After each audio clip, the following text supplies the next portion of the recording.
If your server's in the experiment, you'll see a pop-up in the top left. Tap Check It Out to begin your guild journey. Number 1. Pick your games. Choose what your guild plays.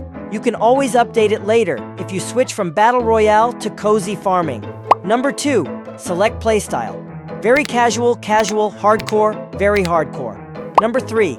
Choose who can join. Set ranks, minimum ages, and other filters. Basically, your guild's velvet rope. Number 4. Pick 3 traits. Pick at least 3 vibes. Number 5. Describe your guild. Number 6. Create a tag and badge.